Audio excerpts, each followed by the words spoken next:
LOL. Kitty. What's up, you guys? Chad Guthrie, the Dream Poet here, coming to you all with day 208 of my vlogging experience here in the state of Florida. And tonight, said I wanted to do this last week, but I wasn't able to. We are going to go see Dr. Sleep. Huge Stephen King fan. Been reading more of him here lately. Kind of interesting. I'm reading Salem's Lot. Well, if y'all saw that in the last couple of vlogs, then you all would know. Really good book. I mean, I kind of felt when I was being accomplished by reading about 50 pages, and I looked and I saw that there was around 654. Like, yeah, this is gonna take a while. But you guys, I'm gonna shut up. Let's have a little bit of fun. Let's do it.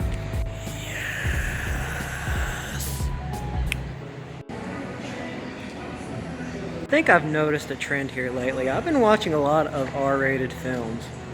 Maybe that's just my inner adult. But in the meantime, we're gonna walk around the mall a little bit. Because, oh, it's a Welsh Corgi. He's so adorable. Aww. Aww. You sure do got pretty eyes. Aww. Aww. Aww.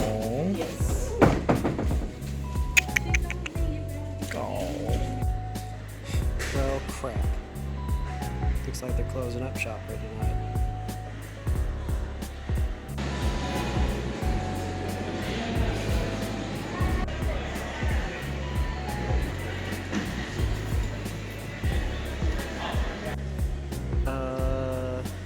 Very interesting shirt. Or I should say shirts. Dude. There's literally like no one here. Heck yeah. You know, I want to be happy about this movie, but I just can't. With all the controversy that's been going on right now, I don't know. The Last Jedi kind of did it for me in terms of kind of blowing my trust with Disney and Lucasfilm, and hearing just what Kevin Feige did to George Lucas. I'm sorry. It would take a very long time for Disney to win my trust in Star Wars. Dude, there's no one here. Just me. This might be a cool night after all. Sweet. Heck yeah. It's so lonely outside!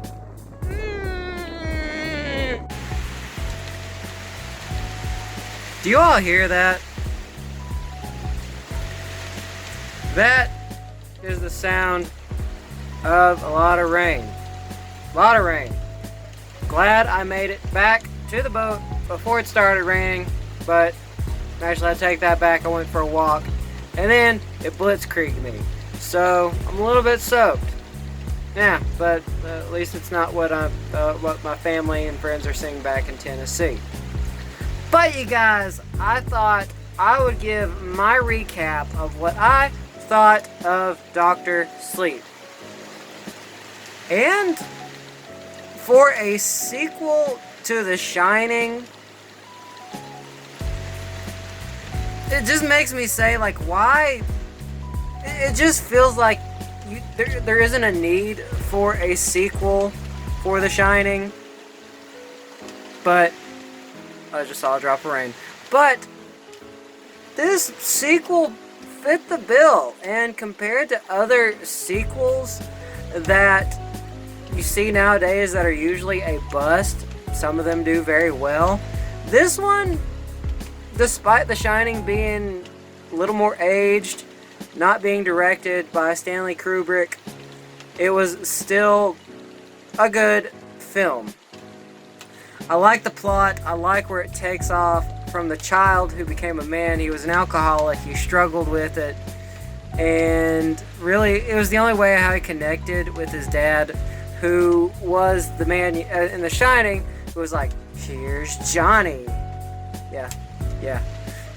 Tell you the truth, I've never seen The Shining, but I did pick up on parts that are iconic to the film, so I at least was familiar with that. And I think I like that's what they did with the film, because they took the more familiar parts that everybody knows and they made it to where if somebody had not seen it like 20, 30 years ago, even though it's a very well-known film, very good, very well done, like me, I haven't seen it. Even as a standalone film, it is amazing.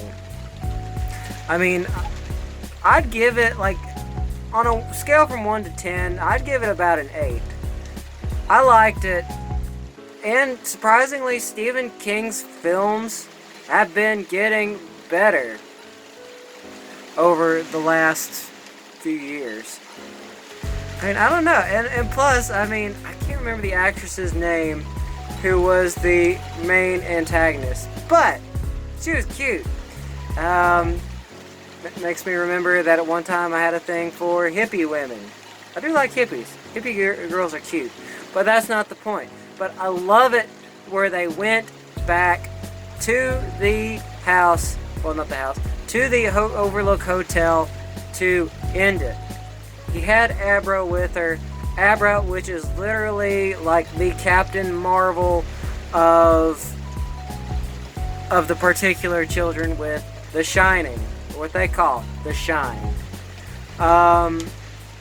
Just totally epic. I mean, in the end, I hate what happens to him, but the fight scene and the duking it out with the hotel and watching it burn and watching it tie back from the original film, that was freaking cool. I wish I had read the book, because maybe that'll be my next goal is to read The Shining, because I'm liking Salem's Lot. It's good, but dude, it was a great film, and it's one of those things that I probably wouldn't see it again, but I wouldn't mind like watching it as a red box maybe from time to time. But and two, I don't know what Stephen King's thing is with soul-sucking hippies, because if you think about it in the film, that's what they were in this film. They were hippies sucking the life out of the children with The Shining, basically killing them. But I don't know why. But I ain't complaining. I'm happy for this one. There are a few things maybe I want to touch up on more. I love how Tony comes into the film. We get to see him, and we get to see, I really wish I could remember his name. I'm still coming off the high from the movie, but he locked the various ghosts from the Overlook Hotel in boxes that Tony gave him the idea to. And, well, not the idea, but showed him. And like every ghost that ever showed up, he locked them in every single box. Which I like it, like in the beginning of the film, we get to see this like from the old lady, you know, from room 237. Like, when he locks her up as a kid in this box, I mean, you could just hear a scream. And I was like, yeah, he got himself one. But I loved how his character progressed from this alcoholic drunk who left a lady who had overdosed with her child to die, which they did. Now, that's a spoiler, but it's okay, because it's like the movie's been out a week. But she passed away. She died. And how he knows this is he's sleeping in his bed in this project's house, and he just feels this hand reached around him with a bunch of flies, and she basically, it's her body saying, they haven't found us yet, they haven't found us yet. And then the baby cries, and then he freaks out. Good going, Stephen. Well, that's not really Stephen King, that's more of the direct. But then again, I haven't read the book. I need to read the book. But I like it. I mean, it's something that, I mean, I don't like as much. Like, I mean, I don't think I could like anything more than the first chapter of It.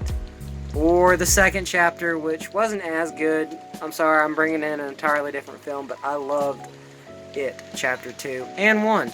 But Dr. Sleep, I mean, I guess maybe I could see where there were some parts where the plot was slightly confusing. Only slightly. I mean, but still, good going, Warner Bros. I'm not complaining. But tonight, you guys, I'm going to bed. It's been a long day.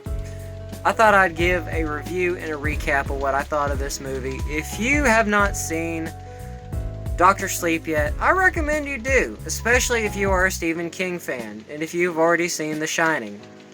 You can't go wrong with it. But you guys, I'm going to sleep, I'm tired. Don't forget to subscribe and hit the bell icon. That will keep you in the loop on daily content of my life here in the state of Florida. And stay posted, stay tuned, keep in touch with me at Dream Poet at Facebook, as well as my Instagram, and the links below. Thank you all for the love and support. I love you all very much. Peace, you guys.